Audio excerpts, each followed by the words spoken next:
Por que vocês estão fazendo essa previsão desses anos de recessão? Por que o brasileiro pode esperar anos de recessão? Tá, primeiro, a situação doméstica é muito ruim.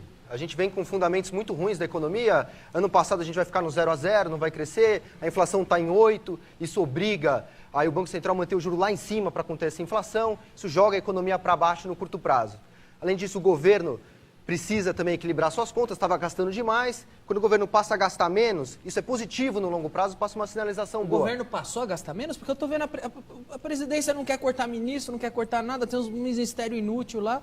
Não, assim, na margem, né? Poderia ser muito mais, mas temos que dar o mérito para o ministro Joaquim Mãos de Tesoura Levi. O Levi. E é ele que está nos salvando, né? Alguém que é alheio ao governo é quem está salvando o governo. Você vê que não é bem visto lá dentro. É meio esquisito, né?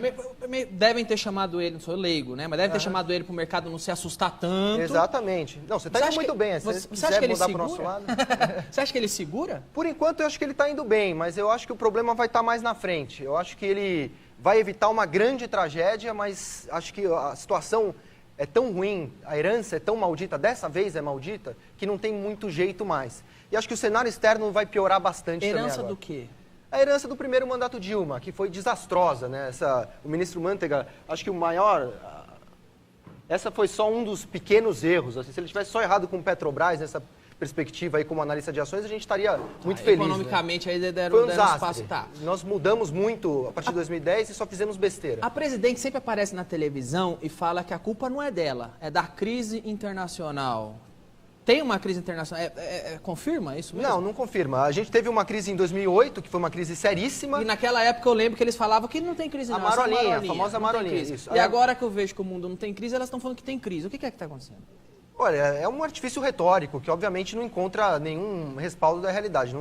Não tem crise, a economia pode não estar num momento brilhante lá fora, mas há uma recuperação importante desde 2009. 2008 houve a crise. Lá fora, lá aqui fora, dentro? Aqui dentro pelo desastre que foi esse negócio chamado aí, é um nome pomposo que inventaram para a série de besteiras que a gente fez, que chama Nova Matriz Econômica. Tá. Foi esse governo gastão aí, basicamente isso. Agora, o governo gasta e é a gente que paga. Exato. Tá. Felipe, eu mesmo quando estava lá... Hoje eu estou aqui no SBT, eu trabalho com um contato, eu tenho contatos comerciais, eu trabalho em outra esfera. Uhum. Mas quando eu estava lá em Santo André, meu pai mesmo, quando alguém falava assim... Enfim, tá rico.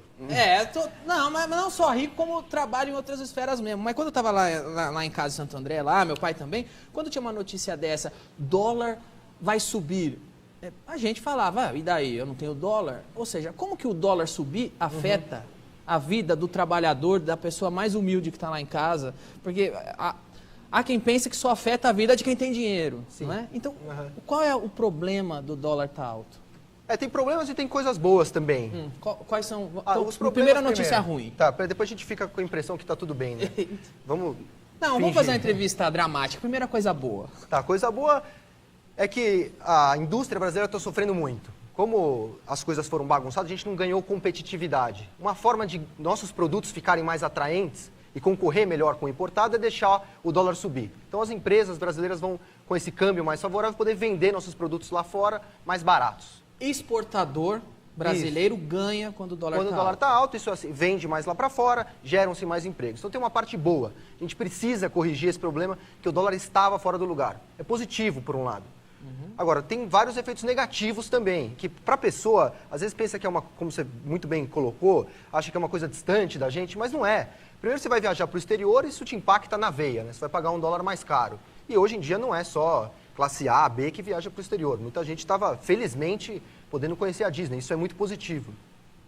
Tem muita empresa também que tem dívida em dólar. O dólar sobe, aquela empresa se vê mais endividada, tem que mandar a gente embora, aquela pessoa que em tese não tinha nada a ver com o dólar, agora ela está desempregada, simplesmente isso.